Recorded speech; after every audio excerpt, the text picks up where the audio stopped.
आइन की शिक 62 और 63 के तहत साबिक वज़ीर-ए-आज़म नवाज शरीफ की नाअहली के बाद अब हर जहन में ये $1 मिलियन सवाल उठ रहा है कि उनकी नाअहली की मुद्दत है कितनी और क्या वो हमेशा के लिए पार्लिमानी सियासत से आउट हो गए। आइनी और कानूनी माहिरीन इस पर तकसीम हैं और आर्टिकल 62 की अलग अलग तशरीह करते हैं। तफसीली जायजा लेते हैं इरफान हाशमी की इस खुसूसी रिपोर्ट में।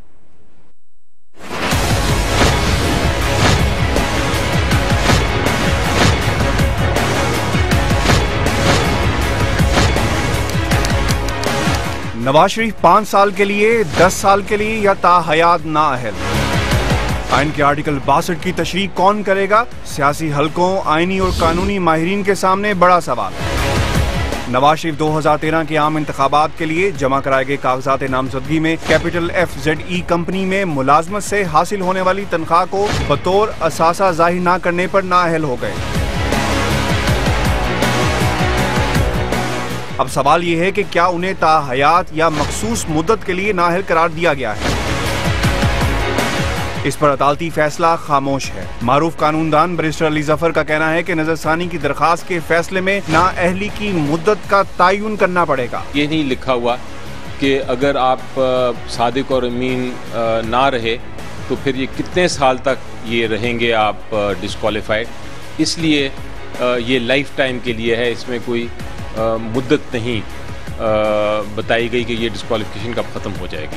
सुप्रीम कोर्ट बार के साबिक सदर और सीनियर वकील कामरान मुर्तजा का मौकिफ है कि एक बार किसी रुकने पार्लियामेंट को आर्टिकल 62(1)(f) के तहत नाअहल करार दिया जाए तो वो दोबारा ऐवान का रुकन नहीं बन सकता। अपनी इस दलील को साबित करने के लिए वो अब्दुल गफूर लहड़ी बनाम रिटर्निंग ऑफिसर केस का हवाला देते हैं। ये इस वक्त तक जो है वो परपेचुअल है, यानी लाइफ टाइम है। ये इसमें अपना अब्दुल गफूर लहड़ी वाला केस है 2013 का, तो ये लाइफ टाइम है। मगर इसके ऊपर एक बड़ा बेंच जो है मौजूद है और वो बड़ा बेंच इसी चीज़ को एग्जामिन कर रहा है कि ये जो नाअहलियत है ये परपेचुअल रहनी चाहिए या इसमें कोई लिमिट होनी चाहिए। Rashid Rizvi supreme court bar association के सदर हैं। वो दलील देते हैं कि अदालती फैसले में नाअहली की मुद्दत का तयन नहीं, इसलिए इसको वन टाइम नाअहली तस्वुर किया जाए और ये कि आइन की तशरीह पार्लियामेंट में होनी चाहिए। 5 रुकनी बेंच के फैसला है, इन्हें रिव्यू में जाना पड़ेगा कि इस चीज़ को क्लैरिफाई करें कि ये वन टाइम